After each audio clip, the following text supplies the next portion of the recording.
The former boss of the Snowy Hydro project has lashed out at Energy and Climate Change Minister Chris Bowen after it was revealed Snowy 2.0 would not only be delayed, but will also be way over budget. Paul Broad quit Snowy Hydro last year amid rising tensions with Bowen, but today he did not hold back. Daniel Andrews in Victoria has got to come to terms with the fact he's going to need gas more than anyone.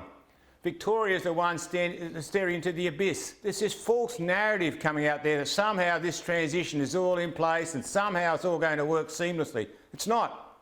It's no way near it. Joining me is former Deputy Prime Minister Barnaby Joyce. Barnaby, some strong comments there from Paul Broad. Yeah, well, of course. Rita, it's, as the Prime Minister would say, it's pixie dust.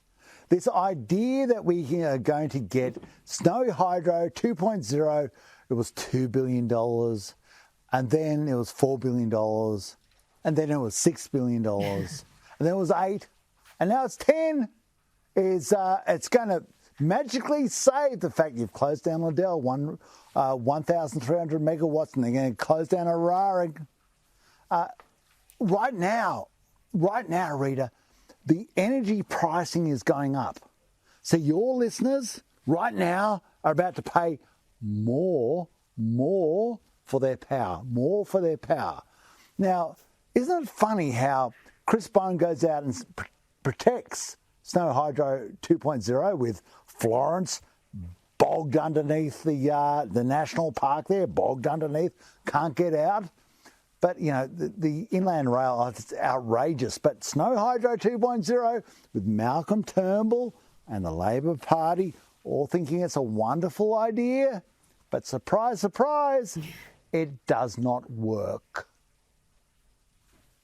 Well, it's just an example of another failed government project that's cost us taxpayers billions.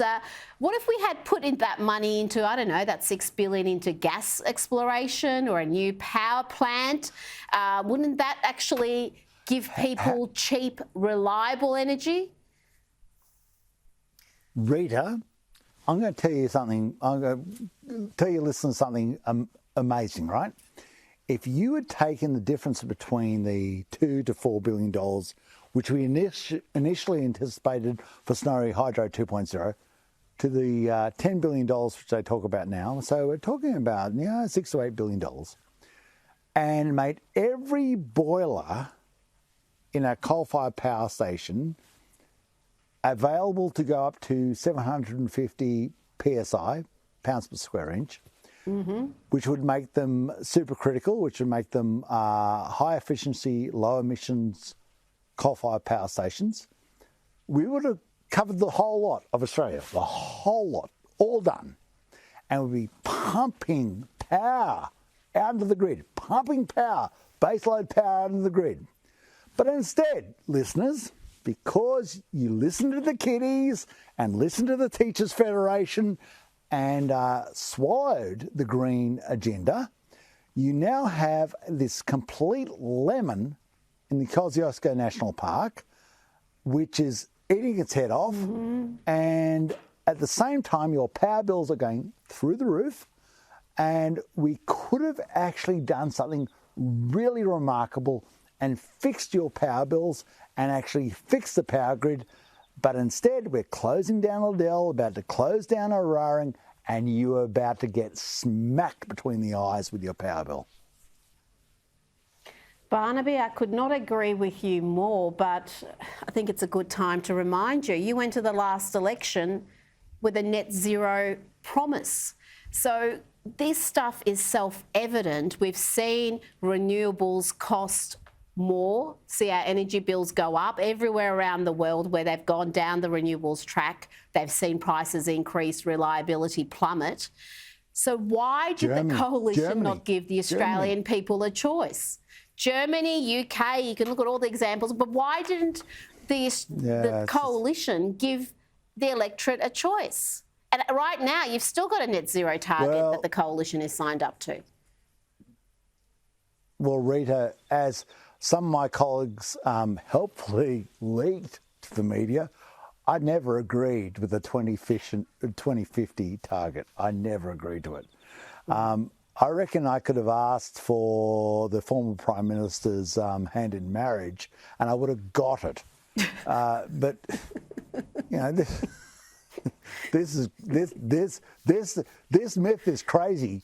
But whilst you let your children come home, your grandchildren come home from school and talk about, you know, climate targets and, you know, saving the planet and all that instantaneous combustion of the world, whilst you allow that to happen and you don't pull them up, because you're the ones listening to this, then your power bills are going to keep going up and up and up and up and up.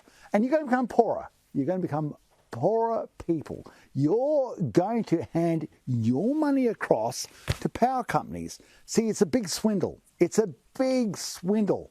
At the end of the day, your money goes to somebody else. And if you get sucked in by that, then you're a sucker. Now, Barnaby, on something different, we've learned that the ABC's Stan Grant, who said he felt betrayed by the ABC's coverage of the Queen's death, well, seems to have forgotten about that because he's now going to be part of the ABC's coronation coverage. I can only hope that he doesn't feel betrayed again. Stan, he's a wonderful man. Yeah, I love Stan. I tell you what, you know, yeah, honestly, I have sort of an affection to the guy. I think he's kind of nice, but, you know, Stan, where do you stand? Where do you stand, Stan? I don't know. I've got so many things I could say, but it'd get me into so much trouble, so I'm not going to say them. But well, then best not to say them. Best not to say them. We do not want the lawsuits. Isn't he he's an extraordinary trap. Let's just say he's an extraordinary trap. Trap. Okay, well, you'll have to explain that at some other point. I want to ask you also about Green turned Independent Senator Lydia Thorpe. Oh, chap, sorry. That makes perfect sense. Lydia Thorpe, she's also been tweeting about the royal family. She said today, I join representatives from 12 Commonwealth countries with the King as head of state in calling on the new King to recognise British acts of genocide, issue a formal apology to all First Nations and Indigenous peoples impacted by British colonisation. Barnaby, what do you make of Lydia's latest bit of activism? Look, I recognise also Lydia's father's comments about Lydia. Look, no nation is perfect, right? And the British certainly weren't. Look, Rita, you know, your heritage, my heritage is, you know, Irish people. The first people from my family are lucky to be here. Wonderful. I'm so lucky to be here. The first forebears of mine were starved to death. We know what happened to them. They died in a hedge. They starved to death by the British. You know, there was no doubt about it. It was the British, and they could read and write, and they starved to death. But you know what, Rita, I gotta let it go. Let it go, baby. Move on. I'm so lucky to live in Australia. If I walked around, stomped around saying, yeah, I'm up the IRA and yeehaw and, you know, let's get stuck into the British. Yeah, well, I'm part of the problem. I'm not part of the solution. You got to move on. You got to move on and say, okay, that was in the past and it wasn't right, and things happened in the past which were not good. I don't denigrate my forebears. I acknowledge what happened there. But I'm not going to bang on about it in 2023, because in 2023, we've got a different world. Rita, your forebears, my forebears, so many people out there.